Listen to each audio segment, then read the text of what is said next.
Hello నమస్తే welcome to YoYo Cine talkies.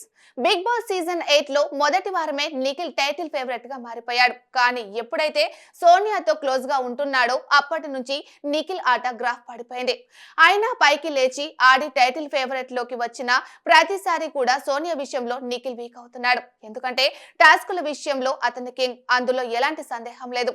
కానీ big boss title గెలిచే రేంజ్ కి రావాలంటే టాస్కులు ఆడడం ఒకటే సరిపోదు, అన్ని విషయాల్లోనూ జనాలకు నచ్చాలి. కానీ నిఖిల్ సోనియాతో సాహసం చేసి కన్నింగ్ లా తయారవుతున్నారు. ప్రారంభంలో నిఖిల్ ని హౌస్ మేట్స్ అందరూ బాగా నచ్చేవారు, కానీ ఇప్పుడు మాత్రం అందరూ ద్వేషిస్తున్నారు. అతని క్లాన్ లోకి వచ్చేందుకు ఎవరు ఇష్టపడడం లేదు. మొదటి నుంచి ఆయన సోనియా పృథ్వీరాజ్ తో ప్రయాణిస్తూ వచ్చాడు కాబట్టి వాళ్ళు మాత్రమే ఆ క్లాన్ లోకి వెళ్లారు. కాంతార క్లాన్ నిండిపోవడంతో ప్రేరణని బిగ్ బాస్ శక్తి క్లాన్ లోకి వెళ్ళమంటాడు. కానీ ప్రేరణ అమ్మో వాళ్ళ క్లాన్ లోకి వెళ్లి నేను తట్టుకోలేనని మనసులో అనుకుంటుంది.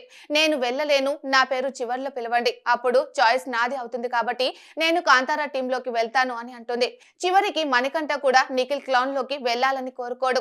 నేను కాంతారా టీమ్ లోకి వెళ్తాను, ఎవరైనా ఆ క్లాన్ లో షిఫ్ట్ అవ్వండి అని కోరుకోగా ఎవరు ఒప్పుకోరు. దీంతో మణికంఠ అయిష్టంగా నిఖిల్ క్లాన్ లోకి వెళ్తాడు. ఇలా నిఖిల్ క్లాన్ అంటేనే భయపడి పారిపోవడానికి కారణం సోనియా.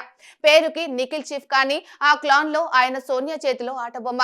ఆమె ఏది చెప్తే అదే నిఖిల్ చేయాలి. నేడు మణికంఠని survival of the fitness task లో తప్పించినందుకు నిఖిల్ కి 1 గంట సేపు క్లాస్ పీకుతుంది సోనియా.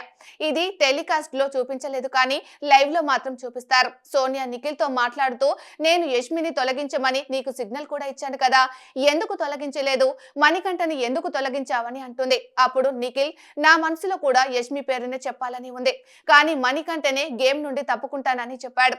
ఇక నేనేం చేయగలనని నిఖిల్ అంటాడు. అలా వీళ్ళ మధ్య చర్చలు నడుస్తూ ఉంటాయి. యష్మిని తమ క్లాన్ నుండి ఎలా తప్పించాలి అనే దానిపై చర్చించుకుంటున్నారు. చూసేందుకు రేలంగి మామయ్య లాగా అనిపించే నిఖిల్ కూడా కన్నింగ్ ఆలోచనలు చేస్తుండడం ఆయన అభిమానులను సైతం ఆశ్చర్యానికి గురి చేసింది. సోనియా నిఖిల్ ఆటని మొత్తం తినేస్తుంది. ఇలానే కొనసాగితే నిఖిల్ కి ఓట్లు వేయడం మాపేస్తారు అంటూ సోషల్ మీడియాలో పోస్టులు పెడుతున్నారు.